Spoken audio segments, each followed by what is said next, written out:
The temperature in the Middle East is rising, and the fuse is burning shorter with every passing day.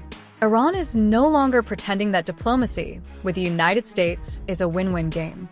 At the same time, Washington is speaking like a power ready to drop the gloves and possibly the bombs. Now, a senior Iranian hardliner has poured gasoline on an already raging fire. A longtime insider and former advisor to Iran's supreme leadership has delivered a blunt message. The idea of win-win negotiations with the United States, he says, is not naive or misguided. It is a complete lie.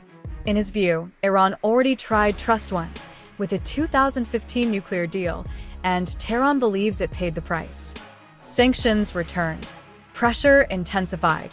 Promises evaporated. From the hardline camp, the message is now unmistakably clear. Negotiation is not courage. Compromise is not strength. Even partial surrender is unacceptable. What some call bravery, he calls inverted courage. Real courage, he argues, lies in resistance and, if necessary, attack. This is not just rhetoric. It is a warning shot. While hardliners slam the door on compromise, Iran's diplomats are still trying to keep it barely open. Tehran says it is ready for talks, ready for reassurance, ready for limits, but not zero enrichment and not total capitulation. And this is where the collision begins. Washington wants Iran's nuclear program dismantled. Tehran insists enrichment is non-negotiable. These positions do not overlap, they crash into each other. Hovering over it all like a gathering storm is Donald Trump. The US president has once again turned up the heat, openly threatening military action if talks fail. Bombing, airstrikes, force. The language of escalation is back.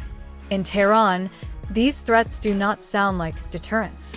They sound like proof. Proof that trusting the United States was always a mistake. Proof that pressure leads only to humiliation. Proof that the West understands just one language, power. This is why these hardline voices matter.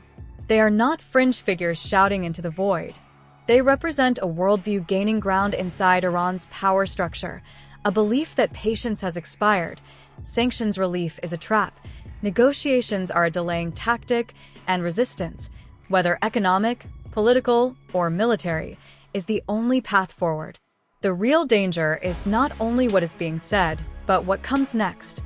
When diplomacy is framed as weakness, compromise as betrayal, and threats replace dialogue, miscalculation becomes more likely. Red lines blur. Escalation becomes easier than restraint. One incident, one strike, one spark in the Gulf, and the world could be watching another conflict spiral in real time.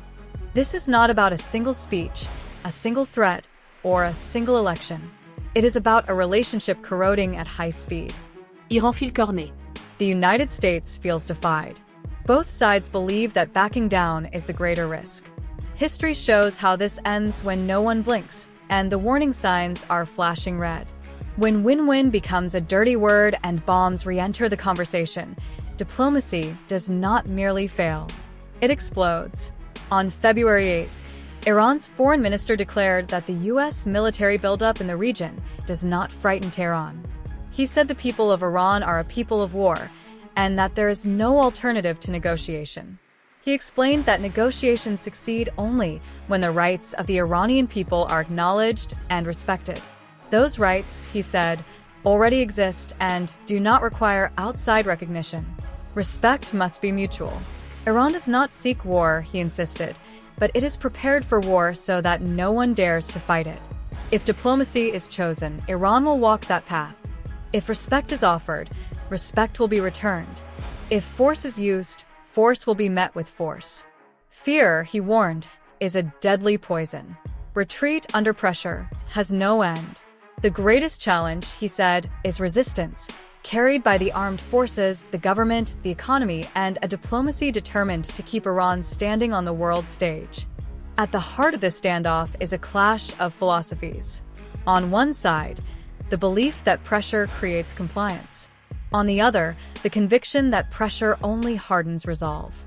Iran's leadership argues that strength is not shown by yielding, but by enduring. To them, resilience is not optional, it is an obligation. They believe becoming stronger means refusing to bend when fleets appear offshore or threats fill the airwaves. The moment fear enters the equation, they say, retreat begins. And once retreat starts, there is no clear endpoint. Every concession invites the next demand. Every compromise widens the gap. This mindset is now shaping Iran's strategic thinking. Resistance is no longer framed as a temporary response, but as a long-term doctrine. Economic self-reliance, military readiness, political defiance, and calculated diplomacy are all described as pillars of survival. Diplomacy, in this view, does not disappear, it transforms. It is no longer about trust, but leverage. Not about optimism, but endurance. Talks are acceptable only if they preserve dignity and recognized rights. Anything less is seen as surrender by another name. And this is where misunderstanding becomes most dangerous.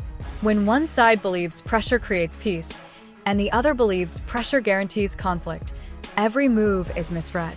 Every signal is distorted. Every pause feels like preparation for the next strike. The risk now is not intent, but momentum. Escalation feeds itself. Military buildups trigger defiance. Defiance invites more pressure. Dialogue narrows, while threats grow louder. In this environment, even restraint can look like weakness, and patience can be mistaken for delay. History offers no comfort here. Conflicts rarely begin with a single decision. They emerge from accumulation of mistrust, of rhetoric, of missed chances to de-escalate. By the time the first strike lands, the path has already been paved. What makes this moment especially volatile is the belief on both sides that time is running out. Iran sees containment turning into suffocation. The United States sees defiance turning into precedent. Neither wants to blink first. And so the standoff continues, balanced between negotiation and confrontation, words and weapons, restraint and retaliation. Whether diplomacy survives depends on whether respect can re-enter the conversation before force becomes the final language spoken. Because once that line is crossed, there are no winners, no resets, and no easy exits. Only consequences that ripple far beyond the region, reshaping the world in ways no one can fully control.